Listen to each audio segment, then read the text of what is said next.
So the deep state is real, by the way. That's one thing that we're going to have to talk a bit more about today. I've known the deep state is real for a long time. I don't think that it's an organization where people walk around with cards or decoder rings, but there are people in the federal government, plenty of them, enough of them, and at very senior levels, which really matters more than the sheer number, I think, overall, but who believe that their judgment, their decision making is more important than the judgment and decision making of the President of the United States, and that they should. And we've now seen that apparently Rex Tillerson and John Kelly fall into that category, which might be a bit of a surprise to some people, at least according to Nikki Haley. Tillerson denies this, by the way. So either Haley is lying or Tillerson is lying. Somebody's lying. It's not possible for neither side here to be, or for both sides, rather, to be telling the truth. I don't really know where I come down on that. I don't know enough about Tillerson to, people seem to say that he's a straight shooter. There's also a fair number of people who think that he was kind of a pompous jerk, from what I understand, at the State Department, and not from liberals in the State Department either. But I can't give you a real assessment on that one quite yet, or I don't know. I don't have a gut feeling on it. Oh, but I mentioned before that there was a replacement religion for people now who have turned away from traditional religion in a sense of the divine and the connection between man and God. There's the connection now between man, so much mansplaining going on here, between human beings and the earth, right? Wasn't Gaia like Mother Earth when people used to talk about that stuff? I think, and Pangea was when the whole world was all one continent, right? That was Pangea, I think, back in the day. And Gaia is the notion of a Mother Earth. I remember this stuff from like 5th grade geography class. But Senator Hirono wants to just say out loud what I've been saying for a long time, and liberals freak out at me when I say this. Play 21. For a lot of us, protesting, marching, that's not something that we normally do. But you know what? These are times that call for us to do those things that we believe in and to march, and not just to march, because that's important to show solidarity, but then to do those things such as voter registration, get people out to vote, so that we can have people here who truly are committed to human rights, environmental rights, climate change, believe in climate change as though it's a religion, it's not a science, and all of the things that remains to be done, and there is a lot. What was that? Believe in climate change as though it's a religion. I mean, it's not, it's science. That seemed like a strange turn there. It's science, huh? Oh, isn't that interesting? You know, the history of politicians telling people to believe in something or else because science is very bad, stretching back for many centuries. So I would just note that science is either true or not. We don't need politicians to ram it down our throats because they say so.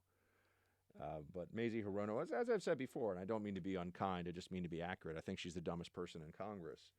And that's just my assessment. But climate change is a religious belief. And if you doubt that, sit down with somebody right now. Here's an example that I could give you. There's this movie out right now, Game Changers, which I haven't been able to talk about yet. Game Changers is about, it's on Netflix. You can check it out. It's taking the position, and they start with some scientific exploration that says that the Roman gladiators were plant-based diet people. They were essentially vegans, mostly vegans. They were eating a plant-based diet. And then they show different athletes who are world-class in their sport, and whatever it may be, including the world's, I can't remember the guy, but David Babunian, I think is his name, or Barbunian. He is a plant-based guy, eating vegan. The point here being that they show these super athletes and they say we would all be much healthier, and they go through all this science, and it's a pretty radical notion, right? Because most of us think, you want to get bigger and stronger faster. You eat protein that comes from animals, eggs, meat, fish, etc. This documentary is saying, no, you got it all wrong. You got it all wrong. And they've got all these different people that are showing up to make the case scientifically and anecdotally through different highly successful athletes.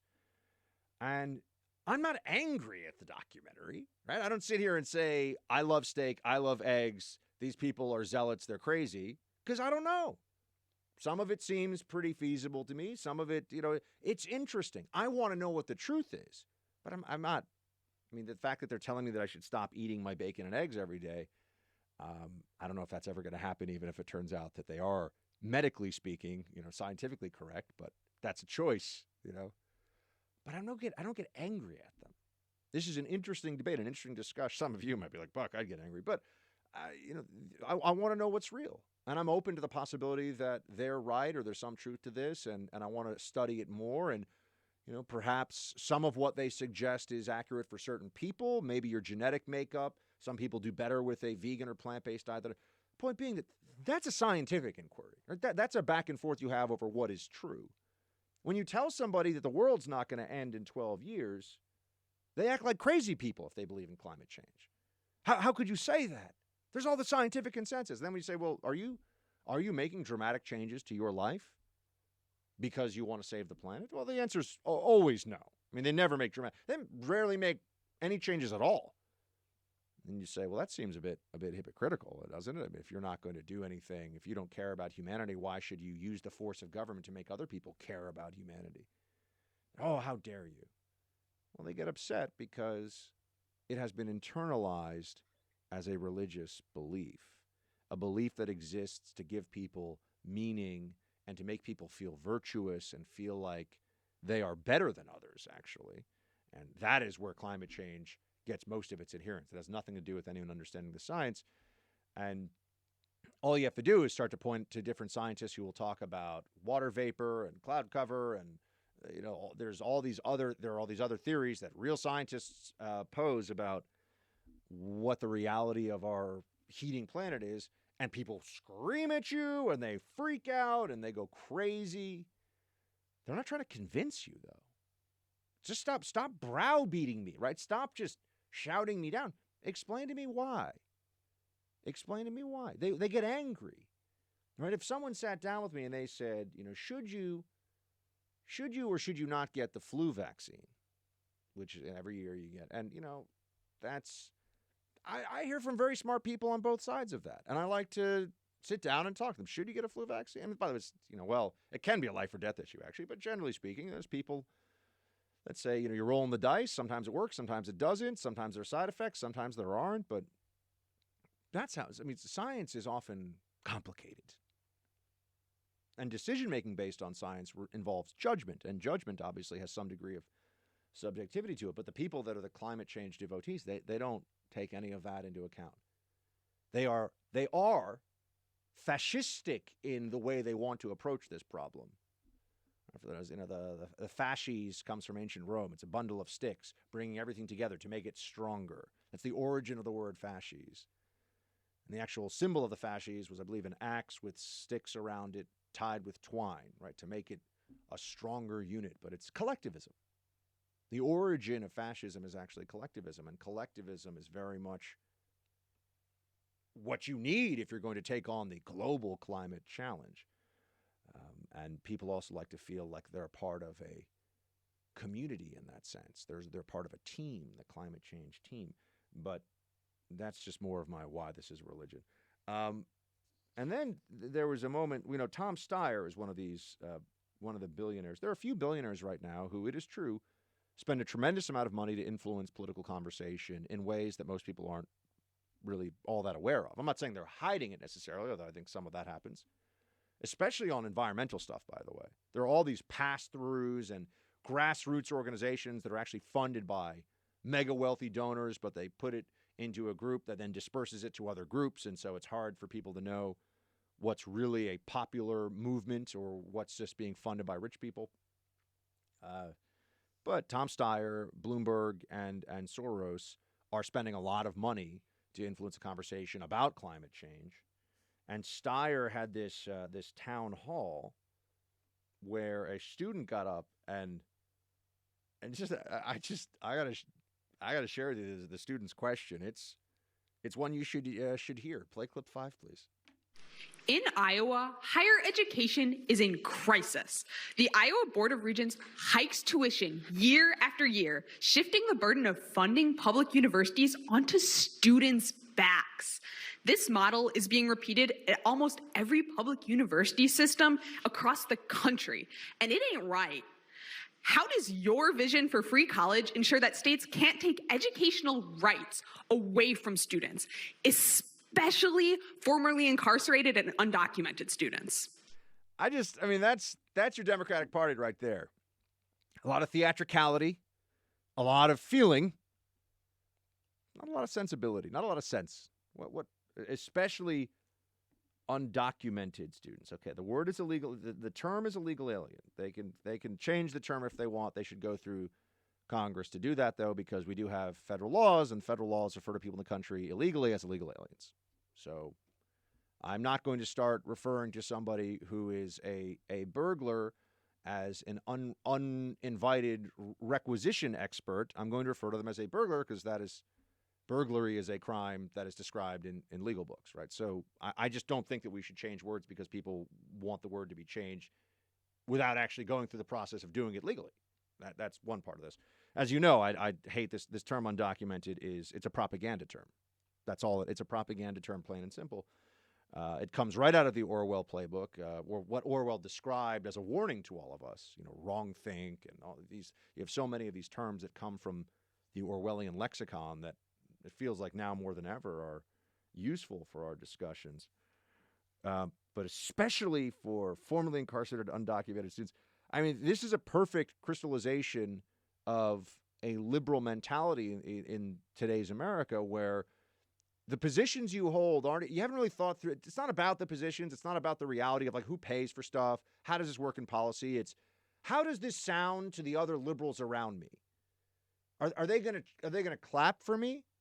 Are they going to say that I'm speaking truth to power and being so brave by parroting what everybody else around me has been saying all the time? And I mean, this is liberals' perversion of speaking truth to power has been a fascinating cultural dynamic for a long time. They really think it's brave to stand up in a room full of people who totally agree with them and say the thing that's going to get the biggest round of applause. That's brave.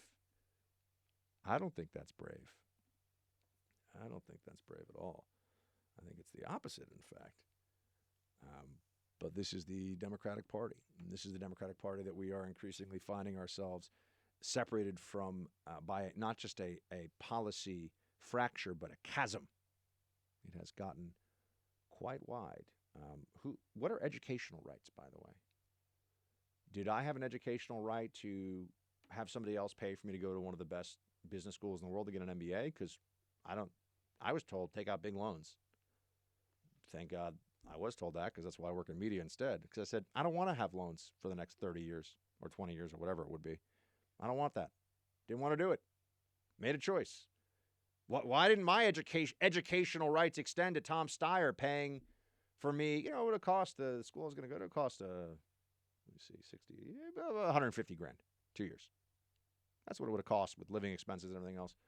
And then by the time you pay it back, you've essentially paid almost double what you took out in loans for the privilege of going to a school for 2 years, for the privilege of going to then use that to get a job where you're locked in a cubicle and, wasting away your life staring at a screen. Yeah. I'm just wondering where the educational rights stop and start. I'd like someone to have some explanation of that for me, but don't even get me. Oh, we haven't. I'm sorry. I'm trying to avoid, the impeachment, impeachment stuff. Everyone's squawking at each other about it. I don't know why that came to mind, but we also talked about squawking, and I want to get into the Medicare for All discussion. But let me do it. Let's talk a little bit about impeachment first. All right, let's talk about where this is going, because I know it's in the news and media's obsessed with it. They're going to be running live coverage of it tomorrow.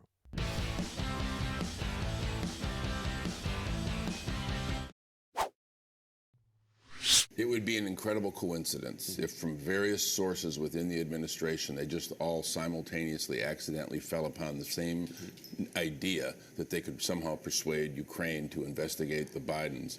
It's such a Trumpian sort of approach that it's actually quite impossible to imagine that. And, in fact, if they want to dispute that, simply allow the president's chief of staff to come and tell the truth. I mean, they want to bring in Hunter Biden, but they don't want to bring in a person who is central to the question that is being investigated. So I think it's pretty duplicitous, the approach that the Republicans are taking. They want to divert attention. They don't want to talk about the president's behavior. I said the other day, I'm surprised they haven't asked for Barack Obama's birth certificate. They are pursuing every conspiracy theory. See, a psychologist would call this projection. That's Democrat Representative Dan Kildee, who is talking about how Republicans, they're the ones who don't want to have real witnesses come forward. They want to suppress information here. Go back and read the transcript of what happened when they tried to ask Vindman, who is one of the Democrat heroes in this whole situation and is really proof of a deep state. But go back and see how Schiff shut down every time. Who else did you talk to about the phone call? Who else did you talk to about this possible complaint? Congress not allowed to know that. Shouldn't Congress know that? Why is that question unacceptable? Very aggressive lawyer, by the way, in the room with Vindman, pushing back against anyone trying to get answers to these questions. But the claim that there's a diversion of attention here from the president's behavior, we know what the president's behavior is. We know what was done. We know what was said. They keep coming back to this because I think the Democrats' belief is through sheer repetition. They will intellectually, they will psychologically bludgeon us into saying, okay, yeah, this is impeachable, I guess. I mean, you say it's impeachable every day, 1,000 times a day. You say that it's, and by the way, I got this from a friend over at Newsbusters. They did a study. The networks have been going with wall-to-wall impeachment news. 96% of impeachment stories, according to Newsbusters here, are negative against the President of the United States. 96%. That's pretty much what the media, I mean, the media is over 90% anti-Trump. So 96% anti-Trump coverage is really not all that surprising, but it just goes to show you what the real game is here, what the real plan has been all along. They're not trying to get to the truth. We already know what happened on this phone call. But I will say this, I've been consistent all along. I think a lot of Republicans are getting caught up in when little kids play soccer and they all chase the ball. It's like bees around a mobile hive, right? They're all just chasing the ball. I've been consistent on this all along, and I'll make my case to you, which is that I don't think the president did anything wrong.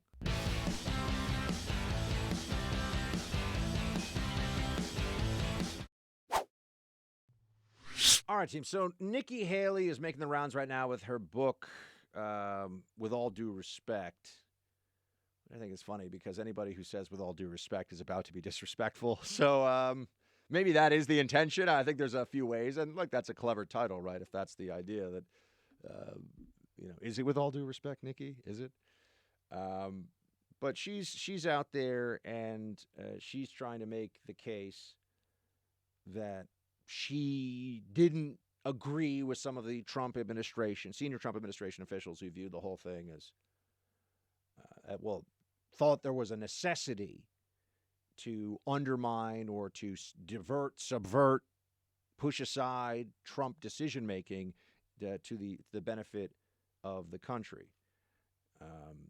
But turns out that she was not a part of that, or she says she told them that she wouldn't be a part of that. But she's out there pushing her book, and she goes on the Today Show where she goes to speak to Savannah Guthrie. Savannah Guthrie used to sit across from Matt Lauer, right? Wasn't Matt Lauer with Savannah Guthrie on that show for a long time? Producer Mark, yeah. So, isn't that interesting? NBC, we're supposed to continue to take NBC seriously as a journalistic enterprise. And I can even handle the because morning shows do this, including morning shows that I like, where it's like, hey, let's make the greatest fava bean salad. Then it's like, let's talk to the Secretary of Defense. Okay, I mean, morning shows for whatever reason kind of get away with that. I think an evening newscast would have a little more trouble, but As somebody who's made scrambled eggs on TV, I can't say that I hate it. I can't say that in the morning you don't need a little bit of uplift sometimes, as well as politics. But here's what I wanted to throw in the mix here. When you go into the I was going to get into the Today Show interview, but first, NBC News, there's no accountability, right? It's a legacy institution that has tremendous built-in corporate advantage and reach and name recognition. NBC News is a disgrace, has disgraced itself, and won't, by the way, consent to outside investigation of what really happened with Matt Lauer. Let me give you the short version of why that is, because very powerful people knew about what Matt Lauer's deal was, his situation, if you will, behind closed doors at NBC, and they're like, this guy, we like Matt, and that show makes a lot of money. Of course, they'll justify this internally to other people that try to speak out by saying he makes us a lot of money, but just this is a phenomenon of the boomer generation where if you're just friendly with the people in power who make the decisions about what kind of paycheck you'll get in media, people start to think that you're irreplaceable when they're all replaceable. Dan Rather was replaceable. They're all replaceable. Katie Couric was replaceable. We're always hearing about their audience. No, it's the platform that actually was so powerful. It was the built-in platform and the institutional advantage that these people had, being in the right place at the right time. But now we get to the Today Show with Savannah Guthrie, who was clearly, the way she asked the questions, rather, I could tell. This was set up, rehearsed. These people, they have questions that the producers will help them do beforehand. I never write out questions. I just do interviews. I just talk to people. I'm not a write out the questions person. I always was amazed at CNN when I would sit there when I was paid by CNN, which feels like a long time ago.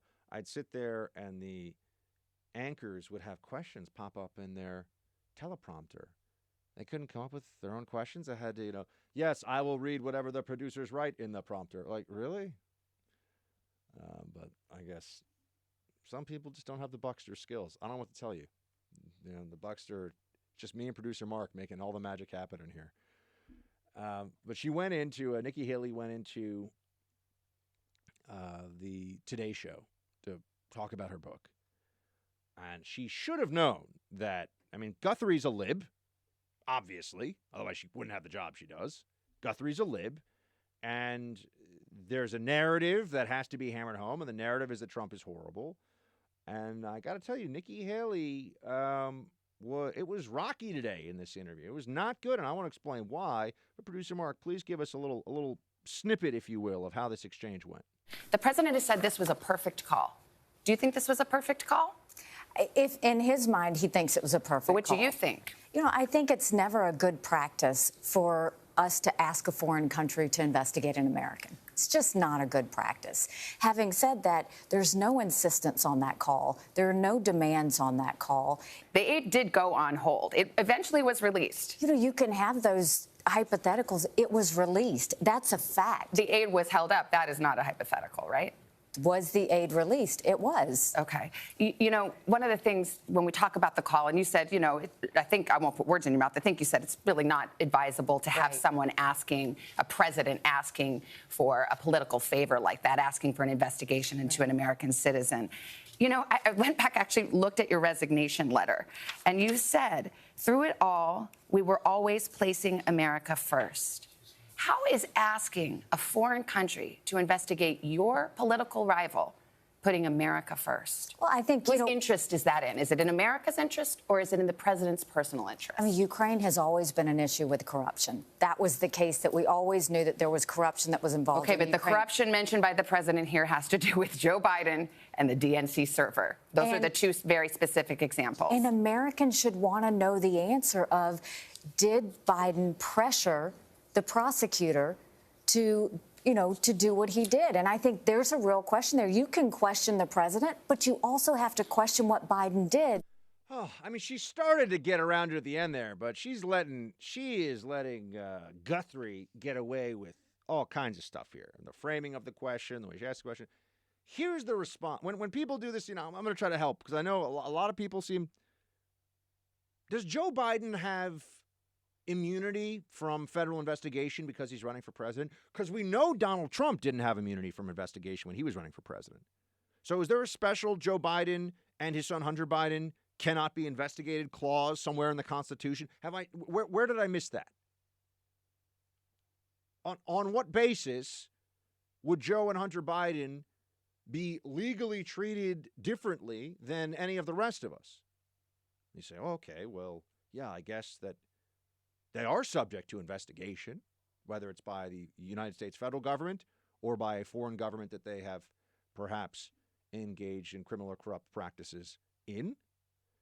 And if, for example, there was information that was found through an investigation that Hunter Biden pushed his dad on certain policy issues as he was getting cash, keep in mind, folks, federal prosecutors went after Governor Bob McDonnell, who at one point was on the short list for vice president of the United States, for being Mitt Romney's vice president, I should say. Governor Bob McDonnell was federally prosecuted and I believe facing 11 years in prison for never taking an official act on behalf of a wealthy donor. And they wanted to prosecute his wife as well for accepting gifts and hanging out with somebody.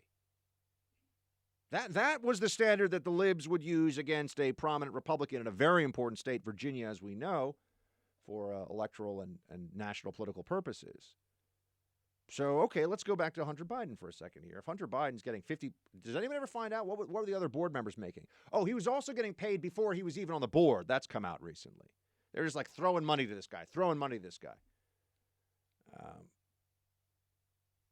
Is it possible to investigate this to find out if, I mean, that's the smoke. Now they're trying to find the fire. That is your, hey, reasonable suspicion that maybe something was going on here.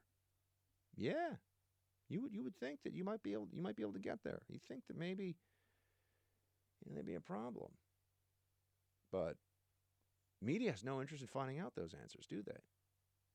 What law does the president violate by asking a foreign counterpart to get to the bottom of something? Look, I'm going to say it. If President Trump had said, I need you to detain or I need you to arrest, Biden or any other American citizen without, that's an abuse of power. That's no question. That would be an abuse of power. That's a big problem. The president's saying where there is reasonable suspicion of wrongdoing, which is what keeps getting left out of this discussion, okay? It was not an accident that Hunter Biden was getting $50,000 and it was more than that some months. It was not an accident that his dad was the vice president. But there's reasonable suspicion and there's no special immunity for Biden's just because the Democrats are desperately linking their hopes of regaining political power to that family. So the answer is, yeah, president's allowed to do this. And then what I add on to this as well is there were Democrat operatives using the apparatus of the federal government to investigate a presidential candidate based on lies, not on reasonable suspicion, based on lies. And no one has been really held accountable for that, certainly not in a criminal sense. No one has apologized for this. And there was definitely not any sense of, we probably shouldn't be investigating our political opponents. What is scarier to you? An investigation of an American politician by a foreign government about corruption, or the FBI using FISA warrants to try to jam you up when you're running for president in this country? Which one seems more significant? Does anyone really think that Ukraine is going to try to lock Joe Biden up or Hunter Biden? I mean, if we're really looking at what's a more egregious abuse of power for partisan ends, the entire Russia collusion investigation as it pertained to Trump was an abuse of power by the Hillary DNC using the dossier and Democrat operatives in our own government to weaponize the federal government against a presidential campaign. And those same people now are trying to destroy Trump's re-election chances by saying that he is not allowed to ask a foreign counterpart in the conduct of foreign policy to get answers about something for which there is reasonable suspicion. People need to stop backing down on this. They play rough. Trump was playing rough too. This is the world we live in. Did he break the law? No. If people don't like it, we do have a check. There is a way that people can voice their displeasure, that people can push back on the president's efforts to find out what happened in Ukraine. And does anyone ever care about the fact that the Politico pieces came out where there were efforts by the Ukrainian government with Democrat operatives to get information about Paul Manafort? By the way, that's attacking a political candidate. That's Trump's campaign manager. Do we just forget that reporting? That was from Politico. Did they pretend that didn't happen? How is that not foreign interference in an election? These people are nuts. But the election itself is there for people to voice their displeasure with what President Trump did, as well as everything else going on in the country. And this is also where you have to look at context. How important, really, is this issue against everything else that's going on in America right now? The Democrats, the real standard here, the standard for impeachment, if we're going to have some real talk, is this act bad enough, egregious enough, that even if everything else a president is doing you approve of and you like, and you think it's good for the country and is helping people, you should say, forget all that stuff. This is just, he's gone too far. That's really the standard for impeachment. Has the president gone too far? Has he gone too far with an investigation that never happened and aid that was delivered? It's like we're living in some alternate universe, but that's what the Democrats are constructing here. But I have to say, Nikki Haley, I know she likes to be seen as very reasonable and cordial to the press, whatever. Savannah Guthrie was just going for it, just getting after her, trying to just rip her to shreds in this interview. It was very clear. It was a hostile interview. And the whole thing was a setup. It reminds me of stuff that I used to see back in the day at CNN. And she needs to stop trying to concede ground to the other side to seem reasonable, because they're not being reasonable. Conceding ground doesn't get you anywhere. They don't respond to good faith with good faith. They respond to good faith with, well, since you've given us that, let's get more. And on this issue of Trump's phone call, what is describing it as perfect, what does that even mean? I would ask that as well. Was it perfectly legal? Yes. Was the president perfectly within his rights to do it? Yes. Was it a perfectly wise thing to say when you have deep state operatives working in the government? I mean, no. But who cares? What does perfect even mean, folks? What is the meaning of is? Sometimes you got to use the tactics of the left and throw it back in their face.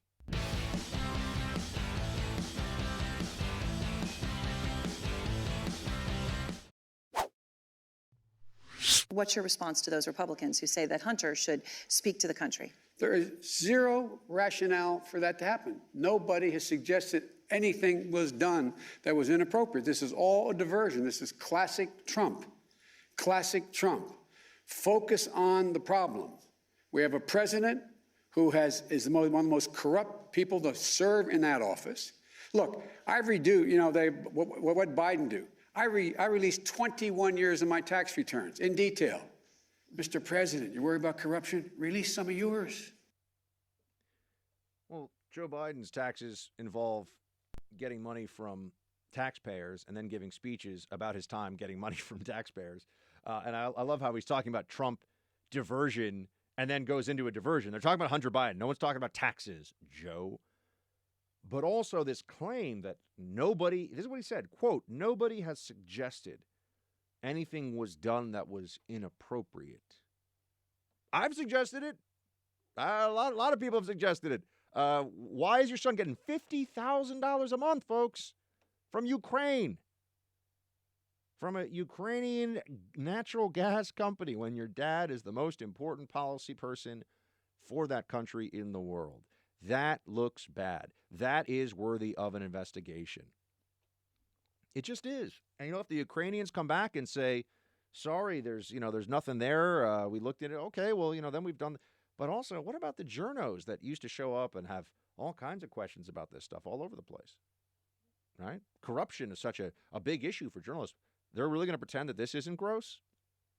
Another response that I would have had Nikki Haley say is, ask Savannah Guthrie, is it okay for the vice president's son, when the vice president's running foreign policy in a country, to just be collecting $50,000 checks from companies that could live or die by the vice president's whim? I'm just wondering, is that okay? You're okay with that? Like I said, got to fight fire with fire. Got to put the left back on the spot, my friends.